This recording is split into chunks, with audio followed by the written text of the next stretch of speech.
setan akan membujuk manusia supaya merubah ciptaan Allah Subhanahu wa taala. Jadi bagian dari tipu daya setan adalah bagaimana manusia ini suka merubah ciptaan Allah Subhanahu wa taala. Wa may yattakhidhish syaitana waliyyan min dunillah faqad khasira khusranan mubina. Barang siapa yang menjadikan setan sebagai pelindung selain Allah Subhanahu wa taala, faqad khasira khusranan mubina. Sungguh dia telah merugi dengan kerugian yang sangat nyata. Nah, jamaah dirahmati Allah, ayat ini menjelaskan bahwa di antara perangkap setan adalah manusia dibujuk rayu supaya dia merubah ciptaan Allah Subhanahu wa taala. Makanya nanti kenapa dalam bab misalnya mencukur alis, dalam bab menyambung rambut, dalam bab misalnya menyambung bulu alis mata dengan alis mata palsu, termasuk nanti hal-hal yang lain yang sifatnya nanti merubah ciptaan Allah Subhanahu wa taala itu terlarang, karena memang ini bagian dari perangkap setan kepada manusia, yaitu mengubah ciptaan Allah Subhanahu wa taala. Terus ngapunten nggih, termasuk yang nanti dilarang itu kan menyukur alis. Kenapa kok dilarang? Karena Allah sudah menciptakan alis ini sebagaimana yang menjadi kebutuhan manusia. Tiba-tiba alis itu dicukur, nanti diganti dengan alis palsu. Karena mungkin merasa kurang ke atas atau bagaimana, dicukur terus dikasih alis sendiri. Ini termasuk yang dilarang. Termasuk jamaah dirahmati Allah menyambung rambut. Nah, termasuk menyambung rambut niki memakai rambut palsu. Napa namanya rambut palsu niku? Napa? Wig nggih. Nah, termasuk ngapunten kalau pas lagi napa nggih? Mantenan itu kan biasanya napa namanya? Konde nggih. Ini termasuk menyambung rambut. Ya.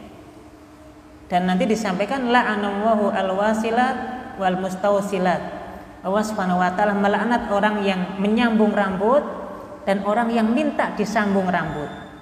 Kenapa? Karena Allah sudah menciptakan rambut, tiba-tiba dirubah gitu ya, dengan disambung. Bahkan ada sebuah kisah di zaman Nabi, ada seorang wanita sakit pada waktu itu. Dalam kondisi sakitnya sampai rontok rambutnya ini, ya, sampai kemudian gundul.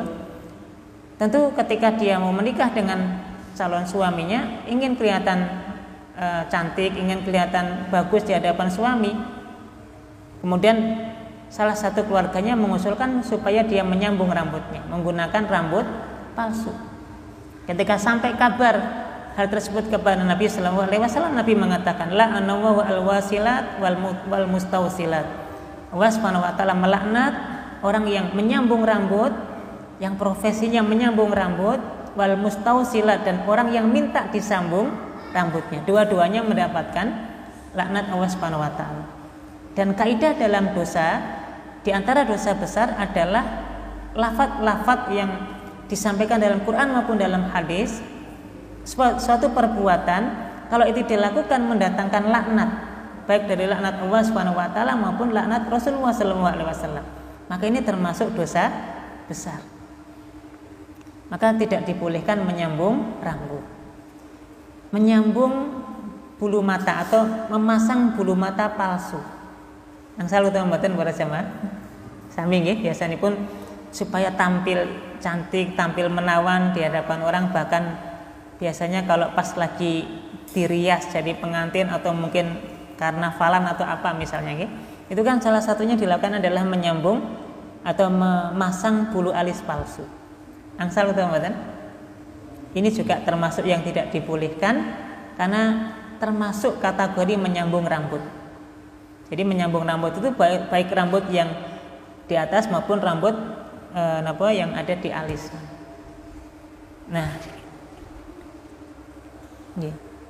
Maka merubah ciptaan Allah Subhanahu wa taala ini juga termasuk tipu daya syaitan.